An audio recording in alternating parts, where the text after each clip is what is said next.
Ханы үдүүлсэн гэмт хэрэг. Санаанд оромгүй явдал болов.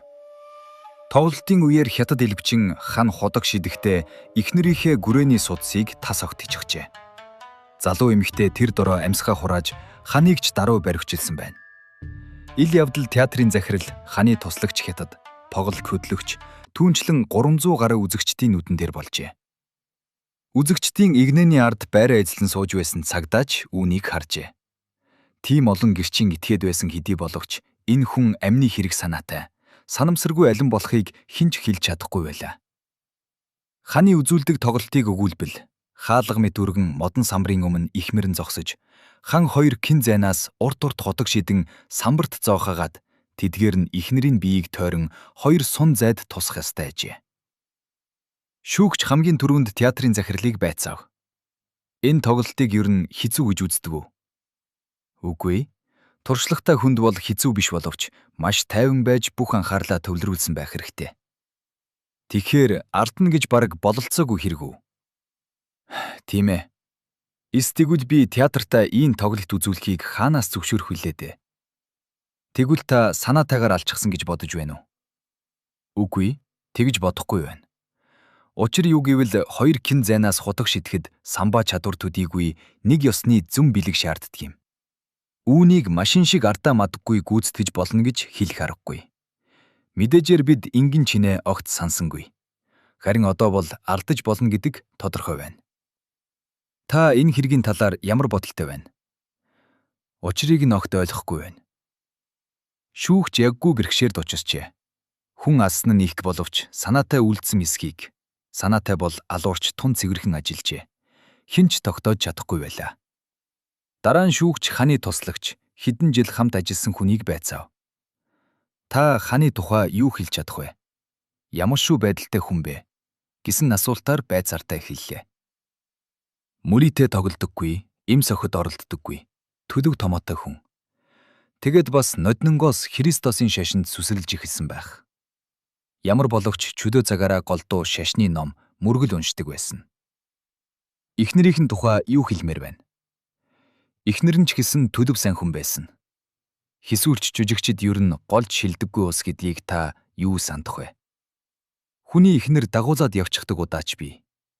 Ханы эхнэр царайлаг, гойлог хүүхэн байсан учраас зарим хүн бас уруу татах гэж оролддог боловч бүтдэггүй байлаа. Ямар зан ааштай хүмүүс вэ? Хүнтэй нийгэмжтэй, уриалгахан, ээлдэг харьцаатай, бие барьж чаддаг. Хүн хартай хэрүүл уруул хийдэггүй ус байсан. Гэхдээ туслагчээр нь бодол хийснэ. Миний ярих зүйл ханыг балдчихвэ гэж би айж байна. Үннийг хэлэхэд тэр хоёр гадны хүнтэй тийм ээлдэг сайн харьцдагаас бус хоорондоо нэг л ширүүн харьцаатай байсан юм. Яагаад тэр вэ? Мэдэхгүй. Таныг тэдэнтэй анх танилцсанаас хойш тийм л байсан уу? Үгүй. 2 жилийн өмнөөс хан эзэгтэй төрсний дараа тийм болчихсон юм. Ханы ихнэр дутуу төрж гарсан хүүхэд нь 3 хоноод нас эцэлсэн. Тэгээд л мань хоёр тохирхоо бойсныг хүмүүс андахгүй. Ялгүй яг нас болоод ам мөрөөд боллоо. Хэрүүл маргааны үед хан даавуу шиг цон хийж цайх боловч ихмэртэй гар хүрсэн удаагүй. Шашин шүтгэн саад болдог байсан биз. Харин нүдэнд нь аимшигтай хорсол хилэн бадарн. Нэг удаа намайг ингэж амьдрахаар салсан чинь дээр биш үү гэхэд эхнэрт салах шалтгаан байгаа бол надад даанч алга гэж үлээ. Хам бүх зүйл бодснороо хөдхнө. Нэг удаа би эхнэртэй хайргүй болчихж үүнийг минь ойлгоод надад ч хүүтэн хөндий хандах боллоо. Одоо яая гэхив гэж ярьсан. Уур хилэнгээ дарж сэтгэлээ зөөлрүүлэхийн тулд гин буруугүй эхнэрээ үзен ядах сэтгэлээс ангижирхийн тулд л Библи судар, шашны номлол уншдаг болсон байх гэж би боддгийм. Эхнэр нь зэвүүг нь хүрхэхээсээ илүү өрөвдөг сэтгэл төрүүлдэг байсан биз. 3 жил хамт тэнүүжлэхдээ очиагүй газар байхгүй. Ханы эхнэр нутаг орондоо буцах гэж санссны ч гарц байв.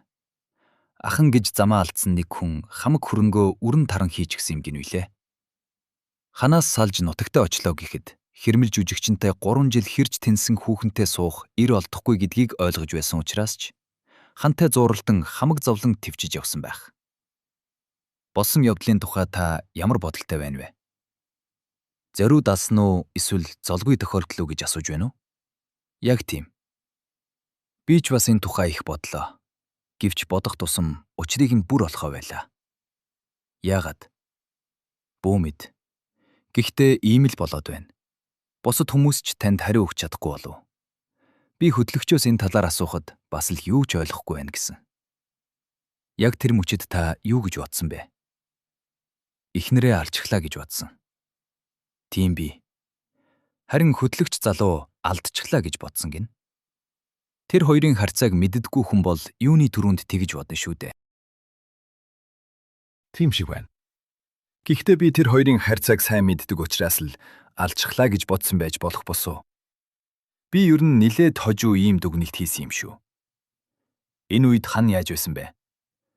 Хан уулга алдахад нь хартал эхнэрийн хүзүүнээс цус годгодож байлаа. Тэр даруйд унаагүй боловч төдөлгүй өвдгөөрөө бохирч, урагш савхад хотхон суг үсэрч бүсгүй хадсан өвс шиг нам унсан. Хүмүүс айж балмагдаад хүшиж орхисон. Би ямар ч тусламж үзүүлж чадаагүй. Бүгдээрээ чулуу шиг хүшиж, эмхтэйг л гүлгэн ширтэж байсан болохоор энэ үед хан ямар шүү янзтай байсныг хэлж чадшгүй. Түүнийг харахч сөхөөгүй байлаа. Бодвол бидний нэгэн адил айж балмагдсан биз. Хэдэн хормын дараа зориуд арчглаа шүү дээ гэсэн бодол толгойд гинт орж ирсэн. Харин энэ үед хан нүдэ анаад жигтэйхэн цонхийч гсэн амтан зогсож байв. Хүшиг буулгасны дараа бид очиж хүүхнийг өндийлөхөд хэдийн ан тавьсан байлаа. Айсандаа ханы нүүр мөрийн таталдаж ингэж алдахч гэжтэй гэснээс өөр үг дуурсангүй. Тэгснээ сөхрөн суугаад мөргөж эхэлсэн. Сэтгэлээр их унсан байсан уу? Тийм ээ, тун их балмагдсан байсан. Асуух зүйл гарвал каниг дуудамж гээд шүүгч туслагчийг явуулав. Дараа нь ханыг оруулж ирлээ. Ухаалаг болгоч цонхийж зовоорсон царайтай нэгэн ажээ. Түүнийг сэтгэлийн гүн хямралд орж гэдгийг шүүгч хараад шууд ойлгов. Ханыг суумагц. Би театрын захирал, таны туслагч хоёртой уулзлаа. Одоо танаас хэдэн зүйл авлаа гэсэнд хан толгойд охив. Та эхнэртэй огт хайргүй байсан уу? Гэр бүл болсон цагаасаа хүүхэд төрүүлсэн өдөр хүрхэн би эхнэрээ хамаг сэтгэл зүрхээрээ хайрлаж явсан. Хүүхэд төрснөөс хойш юу болсон юм бэ? Төрсөн хүүхэд минийх биш гэдлийг би мэдсэн юм. Хэний хүүхэд болохыг мэдэж байсан уу? Үеэл ахынх нь хүүхэд болов гэж таамагласан. Үеэл ахыг нь таньдгүй. Тань нь бид хоёр үерхдэг байсан. Тэр их намайг ятгсаар байгаад гэрлүүлсэн хүн. Тантай суухаас өмнө үеэл ахтайгаа нөхцөж байсан гэж бодож байна уу? Кимэ. Гэрлээд 8 сар болж байхад хүүхэд төрсөн юм шүү дээ. Хүүхэд дутуу төрсөн гэж таны туслагч хэлсэн. Би хүмүүст тэгж ярьсан юм. Хүүхэд удахгүй өнгөрсөн гэлөө. Кимэ. Юу нас болсон юм бэ? Хөхүүлж байгаад хөхөөрөө дарчихсан юм. Эхнэр чинь зориуд тэгсэн юм биш үз. Үгүй, санамсаргүй дарчихлаа гэсэн. Шүүгч ханыг туршсан янзаар сүрхий ажигласанд дараагийн асуултыг хүлээн толгоогоо өндийлгсэн авч доош ширцээр байлаа. Шүүгч байцаартай үргэлжлүүлэн. Үеэгтэйгээ нөхцөж байснаа эхнэр чинь хүлээсэн үү гэж асуув. Үгүй. Би энэ тухай огт асууж байгаагүй. Хүүхдийн үхэл нүглийг нь цагаатгсан мэт надад санагддаг байв. Би нэгүүлсэнгүй бай гэж бодсон юм. Тийм байж чадсан уу? Чадаагүй. Хүүхдийн үхэл түүний хувьд хангалтгүй цээрхэл юм гэсэн бодол салахгүй байлаа. Нүднээс талд байхад нь өрөвдөй, өршөөе гэж бодовч ороаг нь харахаараа л бургүцэг жигшлээ дарж үл чадна. Та түүнээс салъя гэж боддоггүй байсан юм уу? Бодохоор барах уу? Гэвч энэ тухай үгч цухуулгаагүй юм.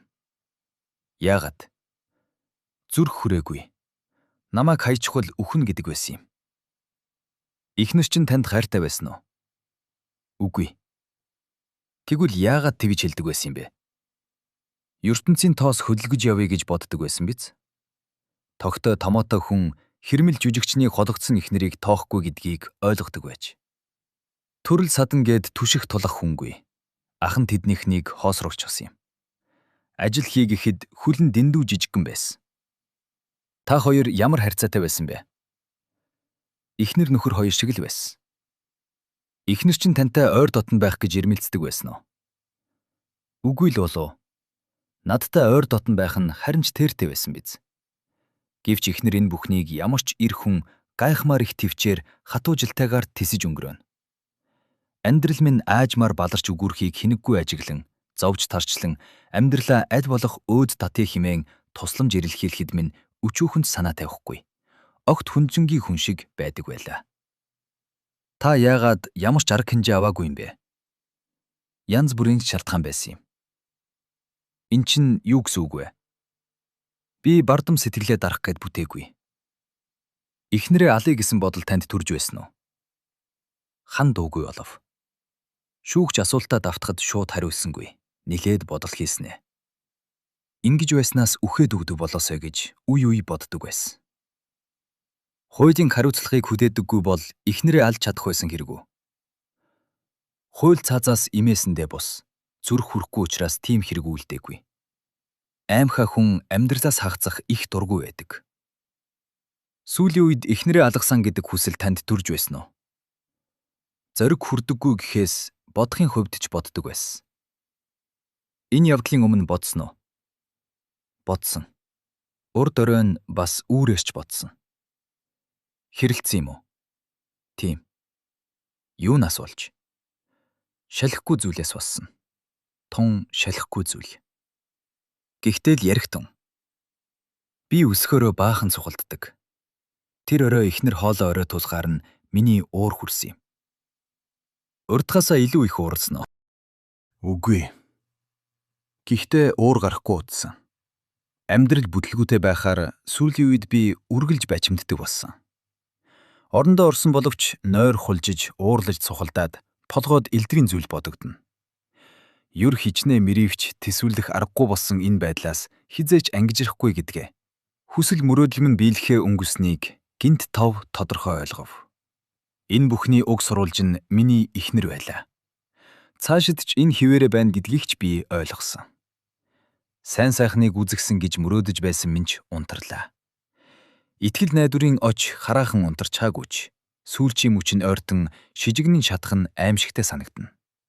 Энэ зовлон зүдүүр намайг баг багаар хордуулсаар эцэст нь ална. Амьд хүүр болгоно. Ордлох тасарсныг ойлгож байсан авч энэ байдлаас мултрах арга чарга сүүгчлэх санаатай оролдоход энэ үхээсээ дээ гэдэг муухай бодол төрсөн. Гэхдээ би яагаад түүнийг алаагүй юм бэ? Хожмын хариуцлагаас айгаагүй. Миний тэр амьдралаас шоронгийн амьдрал хавгүй дээр байхсан. Харин нэгэнт ноогдсон хог заяанаас хаашаач зайлахгүй. Юу ч хийгээд бүтэхгүй. Илгээ тэврээд үхлээ хүлээд суусан нь дээр гэдгийг ойлгож байлаа. Эхнэр хажууд хөвтөж байгааг ч умарцсан байв. Би учиргүй ядарч туйлджээ. Гэвч эцэст нь нам унтаад өгдөг жирийн ядаргаа бос. Харин би алмайран юуг ч мэдэрч ойлгох чадваргүй болсон байлаа. Тамирдж сулдахын хэрээр эхнэрээ алъя гэсэн бодол бүдгэрэн холцоор хар дарсан зүүдний дараах шиг хүндий хоосныг мэдрэв. Эцэст нь намайг уйтгар гуниг эзэмдэн элдвийн үлэгт бодол замхраад одлоо. Үүр цайхыг ч анзаарсангүй. Гэтэл тэр шөнө эхнэрч бас цурам хийгээгүйг би сая мэдлээ.